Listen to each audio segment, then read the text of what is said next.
एक वक्त की बात है कि एक पुरामन जंगल में एक छोटा सा नर्म खरगोश रहता था जिसका नाम लियो था।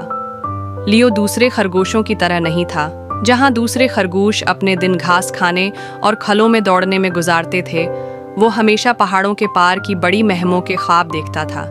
वो अक्सर परिंदों को आसमान में उड़ते हुए देखता और ख्वाहिश करता कि वो भी उनकी तरह हों, उड़ सके। एक दिन जब सूरज चमक रहा था और लियो जंगल के किनारे खेल रहा था, अचानक उसे मदद के लिए जोर जोर से पुकारने की आवाज आई। ये आवाज नजदीकी दरिया से आ रही थी। लियो का दिल तेज धड़कने लगा और वो आवाज की तरफ दौड़ पड़ा।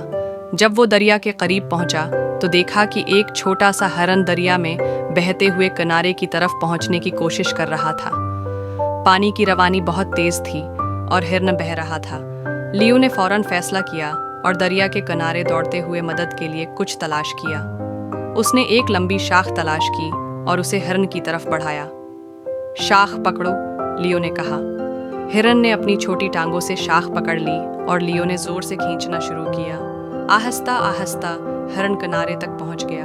हिरन कांप रहा था मगर लियो की बहादुरी का शुक्रगुजार था। शुक्रिया लियो, तुमने मेरी जान बचा ली, हिरन ने आंखों में आंसू भरे हुए कहा। लियो मुस्कुराया और दिल में फख्र महसूस करते हुए बोला, ये कुछ भी नहीं था, मैं खुश हूँ कि मैं मदद कर सका। जब सूरज गुरूब होने लगा, लियो अपने नरम बल में वापस आया, इस दिन पर फख्र करते हुए। इस दिन के बाद जंगल के तमाम जानवरों ने ये जाना कि छोटे और नरम जानवर भी सबसे ज्यादा बहादुर हो सकते हैं। एक वक्त की बात है कि एक पुरामन जंगल में एक छोटा सा नर्म खरगोश रहता था जिसका नाम लियो था। लियो दूसरे खरगोशों की तरह नहीं था। जहां दूसरे खरगोश अपने दिन घास खाने और खलों में दौड़ने में गुजारते थे, वो हमेशा पहाड़ों के पार की बड़ी महमों के ख्वाब देखता था।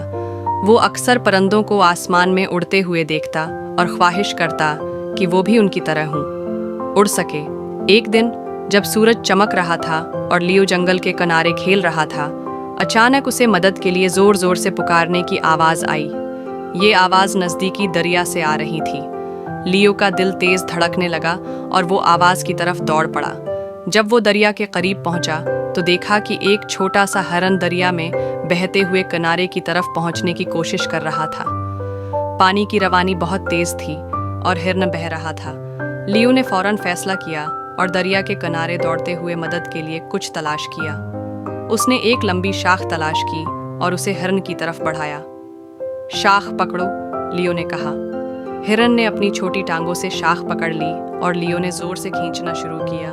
आहिस्ता आहिस्ता हिरन किनारे तक पहुंच गया। हिरन कांप रहा था मगर लियो की बहादुरी का शुक्रगुजार था। शुक्रिया लियो, तुमने मेरी जान बचा ली, हिरन ने आंखों में आंसू भरे हुए कहा। लियो मुस्कुराया और दिल में फख्र महसूस करते हुए बोला, ये कुछ भी नहीं था, मैं खुश हूँ कि मैं मदद कर सका। जब सूरज गुरूब होने लगा, लियो अपने नरम बल में वापस आया, इस दिन पर फख्र करते हुए। इस दिन के बाद जंगल के तमाम जानवरों ने ये जाना कि छोटे और नरम जानवर भी सबसे ज्यादा बहादुर हो सकते हैं।